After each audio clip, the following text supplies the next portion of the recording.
Israel has carried out a military strike against Iran in response to Tehran's retaliatory attack on Israel last Saturday. This has led tensions in the Middle East to flare up further. The government says it'll give more leeway to medical schools when it comes to recruiting new students, at the request of a group of national universities only for 1 year. This follows a weeks-long standoff between the authorities and doctors over the issue of expanding the medical school enrollment quota by 2,000 per year. From next month, the country's crisis system for COVID-19 will be changed to the lowest level. Following this, face masks will no longer be mandatory in hospitals. It's April 19, 2024. This is Newscenter. Good evening. Thank you for joining us. I'm Yoon Jung-min.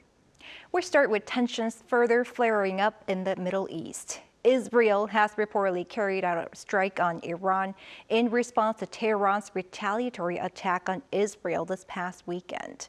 Iran says drones spotted over the province of Isfahan have been shot down. Yoon reports. Israel carried out an attack on Iran on Friday as reported by CNN, Reuters, and other sources. Iran's state media reported that just after midnight, 3 drones were seen above Isfahan, activating an air defense system that destroyed them. This is 6 days after Iran launched hundreds of drones and missiles in retaliation against Israel, following a suspected Israeli strike on its embassy compound in Syria. Although the Israeli military has not commented on the reports, declared its intention to respond to Iran's assault, while other sources from the U.S. told CNN that the strike was carried out by Israel. According to Iran's state news agency, 3 explosions were heard near an army base in Isfahan province, a facility also located near the Isfahan airport. It added that there was no damage and all facilities in the area are secure, including significant nuclear facilities. Isfahan, located over 400 kilometers south of Iran's capital city, holds strategic significance as it is home to various crucial sites, including military research and development facilities and bases. The nearby city of Natanz is particularly known as one of Iran's nuclear enrichment sites. Sources say that the United States was notified before Israel's attack on Iran. To this, senior U.S. officials say they have not authorized the strike and urged restraint from Israel in order to avoid escalating tensions into a wider regional conflict. Meanwhile, it was reported by NBC News that U.S. President Joe Biden has informed Israeli leaders that the U.S. will not participate in Israel's offensive actions against Iran, while reiterating its commitment to Israel's defense. Yoon, Arirang News. The geopolitical crisis is fueling financial instability outside of the Middle East. South Korea's currency and stock markets have taken a hit in response. The country's finance chief is calling for an emergency response. Moon Hye-ryun has more. The South Korean won has taken a plunge against the greenback along with the stock market, driven by increased safe haven demand amid heightened conflict in the Middle East. At the close of Friday's session, the $1 exchange rate hit 1,382, 9.3 Korean won higher than the previous close. This comes following reports of Israel launching retaliatory missile attacks on Iran early on Friday morning, in addition to an official from the U.S. Central Bank mentioning the possibility of an interest rate increase, causing the dollar to sharply appreciate. The $1 exchange rate has fluctuated over the past week, surpassing the 1,400 won to dollar mark during Tuesday's session for the first time in 17 months. The country's benchmark Kospi index also took a hit, coming to a close at just over 2,591. This is 1.63% lower than Thursday's close, and during the trading session dipped below the 2,560 mark for the first time since February. While the market showed signs of stabilizing the day before due to lowered expectations of Israel striking back, stocks plummeted once again in light of the recent developments. Speaking from Washington, D.C. via video conference, Finance Minister Choi Sang-mok commented on the growing financial instability at home and abroad. He called for all ministries to strengthen their emergency response systems to prevent any negative impacts on the South Korean economy, and that a joint emergency response team will continue to operate over the weekend to closely monitor any future developments.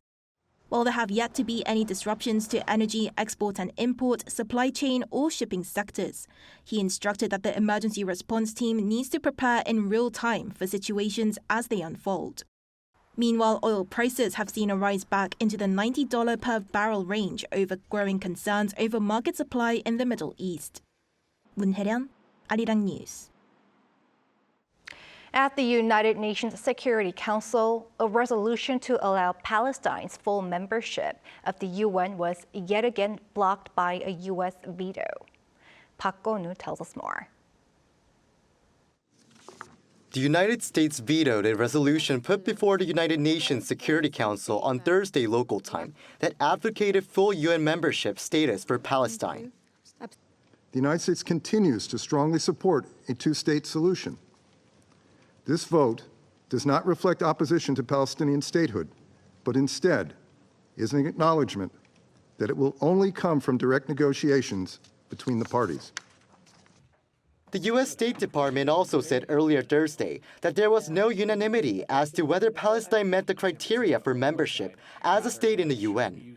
Palestinian President Mahmoud Abbas criticized the U.S. veto as unfair, unethical, and unjustified, and said the decision defies the will of the international community to support Palestine in obtaining full membership. 12 of the 15 members of the Security Council voted in favor, while 2 countries, the UK and Switzerland, abstained. For any resolution to pass, at least 9 out of the 15 members must support it, along with no vetoes by the 5 permanent members, the US, China, Russia, the UK, and France. If it is passed by the Council, then the resolution must be approved by 2/3 of the General Assembly. This was Palestine's second attempt to become the 194th member of the UN with full voting rights. We've been waiting since 1947, and we are in 2024. Admit us to membership. It's an investment in peace. Palestine is currently a non-member permanent observer state, a status granted in November 2012, after it failed to gain full membership due to a veto in 2011, again by the U.S. Park Go-nu, Arirang News. In Ukraine, another drone attack was attempted on Thursday against the Russian-held Zaporizhzhia nuclear power plant. According to officials appointed by Russia at the plant, the latest attempt comes less than a fortnight following a similar attempt, and that Ukraine is responsible for the reckless action. The International Atomic Energy Agency, for its part, has voiced grave concerns over the potential repercussions of such an attack on a nuclear power plant. Ukraine has yet to respond to the accusation. The annual Korea Flying Training, the largest flying trainings held by South Korea and the U.S. on the Korean Peninsula, is currently underway amid efforts to ensure combined readiness against enemy threats. South Korea's Air Force on Friday released footage of Seoul and Washington's fighter jets performing missions together over the West Sea the day before. 1,400 military personnel from South Korea's Air Force, the U.S. Air Force, the U.S. Army, the U.S. Marine Corps, and some 100 aircraft are participating in the exercise. The drills are focused on enhancing the interoperability of the Allies' advanced fighters. This year's exercise, which kicked off last week at Kunsan Air Base, will run until next Friday.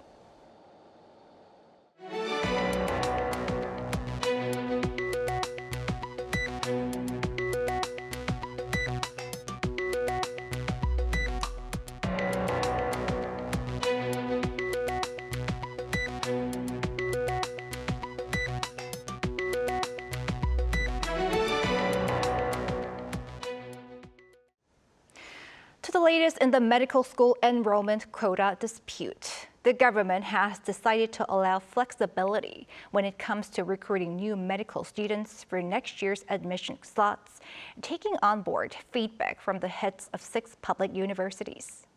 Choi So-young has the latest. The South Korean government has changed its plan to expand the medical school enrollment quota. In Friday's briefing at 3 p.m., Prime Minister Han Duk-soo announced that the government will allow each medical school to freely decide the number of students who can enroll, but only for 2025.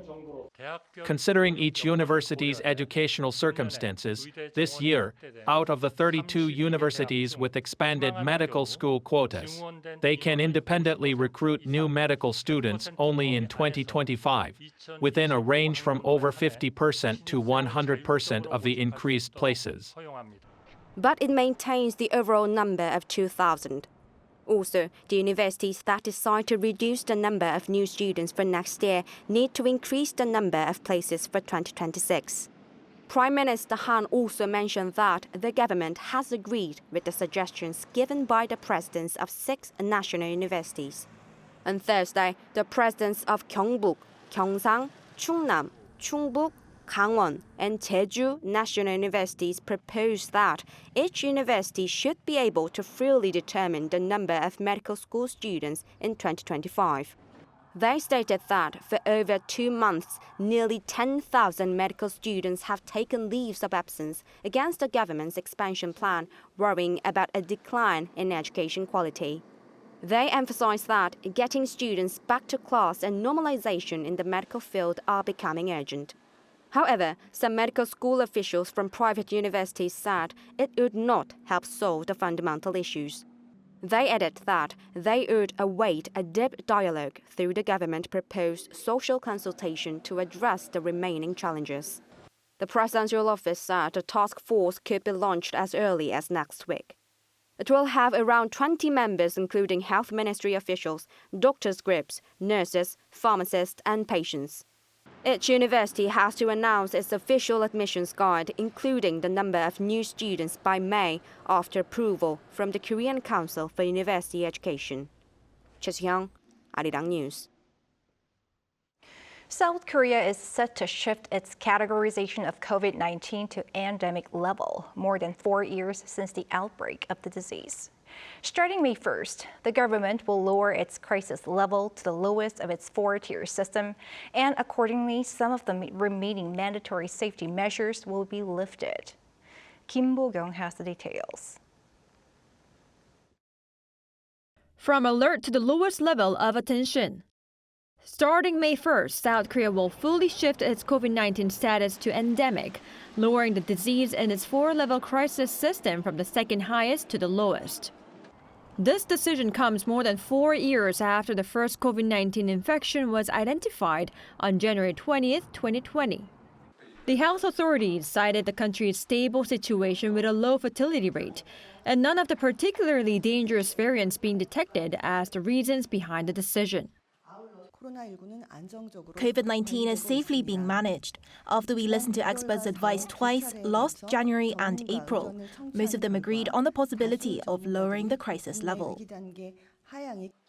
According to the Korea Disease Control and Prevention Agency, the number of new COVID-19 patients in the second week of April was 22,083, a sharp drop from the 47,005 reported in the first week of March. Another reason behind the decision was that no other new variant, except for the JN.1, which made up more than 83% of new cases, has been detected. As South Korea fully shifts to an endemic approach, some of the remaining mandatory safety measures will no longer be applied. The mandatory indoor mask requirement that remained for hospitals and other infection-vulnerable facilities will be lifted, as will be the preemptive COVID-19 tests that were required for people entering such facilities. Quarantining for 24 hours is still recommended for patients after their main symptoms dissipate. Additionally, government coverage of associated medical costs will end, no longer paying for COVID-19 tests or the hospitalization of severely ill patients. Patients will also have to partly pay for Paxlovid, an oral antiviral pill, except for those in low-income groups. COVID-19 vaccine will be freely given to everyone through the 2024 flu season, but afterward, coverage will be limited to high-risk groups, including people aged 65 and over, and those with compromised immune systems. Lastly, government-level response organizations such as the Central Disaster and Safety Countermeasures Headquarters, which has been overseeing COVID-19-related measures since its outbreak, will be disbanded. Kim Bo-kyung, Arirang News.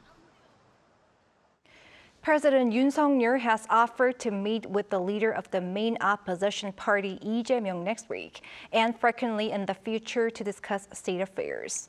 This comes after the ruling People Power Party suffered a crushing defeat in the recent general election. The president's senior press secretary Lee Do-eun said Friday that Yoon held a phone call with Lee at around 3:30 p.m. on Friday, inviting him to the Yongsan presidential office next week. He suggested they first meet to initiate communication, then meet frequently, have tea, dine together, and hold phone calls to discuss state affairs. He also congratulated Lee and members of the Democratic Party on their electoral wins. A senior presidential aide told reporters that the call lasted around 5 minutes and that it was better to have the call sooner rather than later, as replacing Yoon's most senior officials is taking longer than anticipated. The DP's spokesperson welcomed the invitation soon after it was announced to the press. Lee reportedly responded that they should meet as soon as possible, as there is much to discuss regarding state affairs and people's livelihoods. South Korea will create a venture capital fund to encourage private investment in clean energy projects. Finance Minister Choi Sang-mok announced a plan to create the fund amounting to 23 trillion won, or around $17 billion at the recent G20 finance leaders meeting in Washington, D.C. Choi also said that the South Korean government would continue to invest actively in multilateral climate funds as well as initiatives aimed at assisting developing countries reduce their carbon emissions.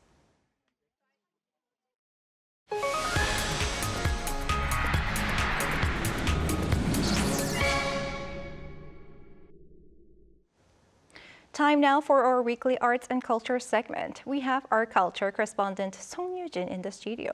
Evening, Yoo-jin. Good evening, Jung-min. What do you have for us today? With Jung-min, I think that we're now all familiar with all the rigorous time and training K-pop groups and their members have to go through before their debuts. So behind all those dazzling and glamorous performances are countless hours of training, sweat, and tears. So these dedication of these artists really, they really deserve admiration and great respect. And this week, I had the privilege of speaking with a K-pop group whose passion and commitment have already begun to inspire others even before their official debut. Let's first take a look.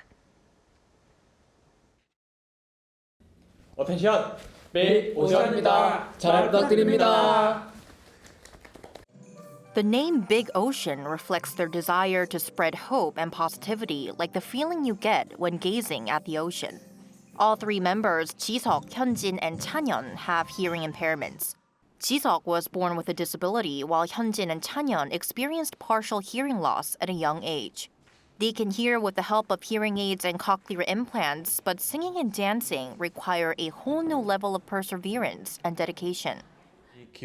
We all interpret the bounce, feeling, and beat of a song differently, so it was a bit chaotic at first.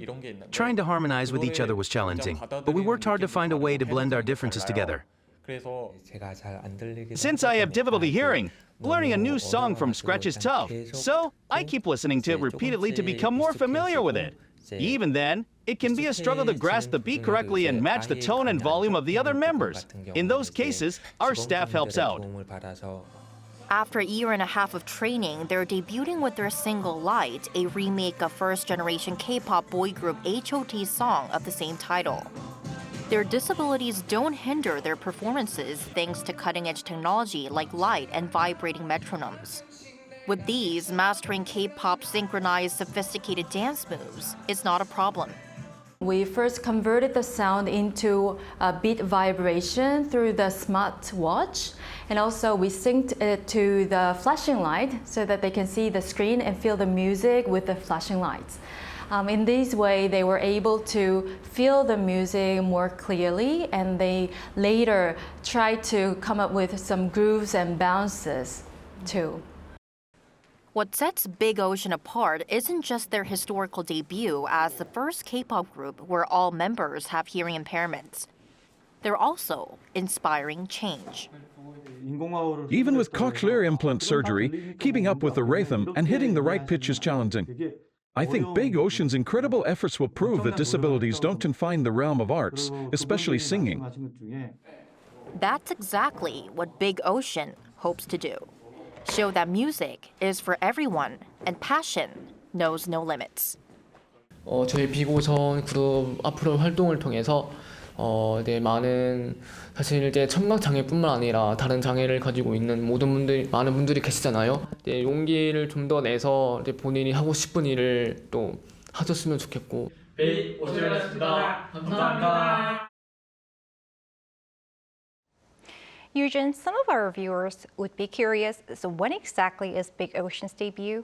Well, I can say that the wait is almost over because the boys are debuting tomorrow, April 20th, which happens to be Disabled Persons Day here in Korea. So the group will be hitting the stage for the first time on local broadcaster MBC's music show. But that's not all that's happening tomorrow. Cheongwadae, Korea's former presidential compound, is hosting a concert featuring the Hearts of Vision Chamber Orchestra made up of musicians with visual impairments, plus an exhibition showcasing around 30 artworks by artists with disabilities is currently on at the former presidential compound until tomorrow. I see. And as tomorrow is Disabled Persons Day, could you tell us a bit about how much arts and culture are accessible for those with disabilities here in Korea? Well, I can at least say that changes are happening because we saw a law being established to support the cultural and art activities of people with disabilities. So more museums, art galleries, and cinemas are installing barrier-free kiosks and seats to ensure that everyone, regardless of disability, can enjoy the arts. But experts say there's still much room for improvement. For example, some theaters or concert halls only provide designated seating for the disabled in the very front or back rows, which may not be the best view. So for Korea to become more inclusive, there needs to be greater exposure to and understanding of disabilities. And that's why we're hoping to see more trailblazers like Big Ocean in the future. Absolutely. All right. Thank you, Eugene, for your report. My pleasure.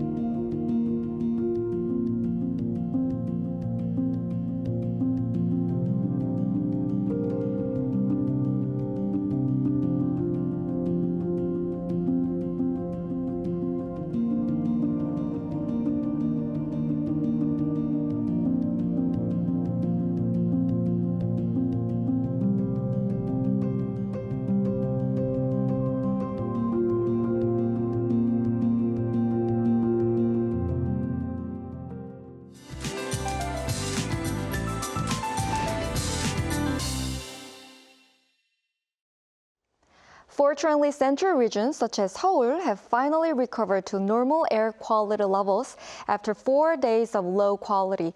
However, the air is still murky due to the effects of a remaining yellow dust in some southern regions. Dust concentrations may appear thick in various places until rain spreads across the country tomorrow afternoon. Please take care of your respiratory health. Spring rain will wash away the yellow dust tomorrow.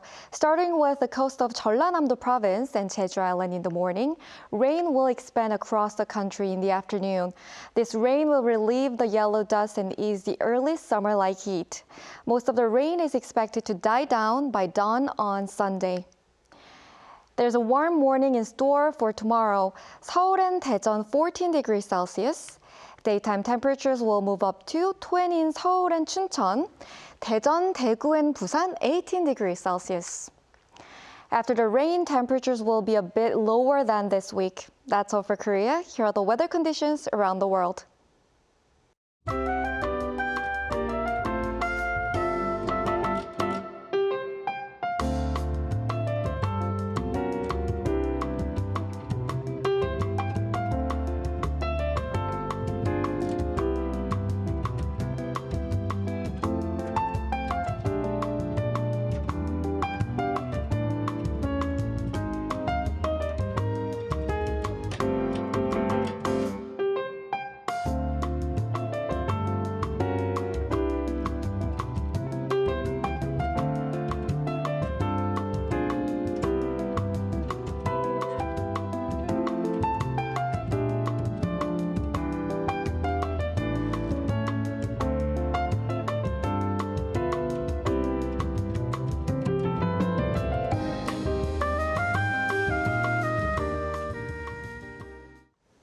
That is Newscenter for tonight. Thank you for watching. A panel session coming up.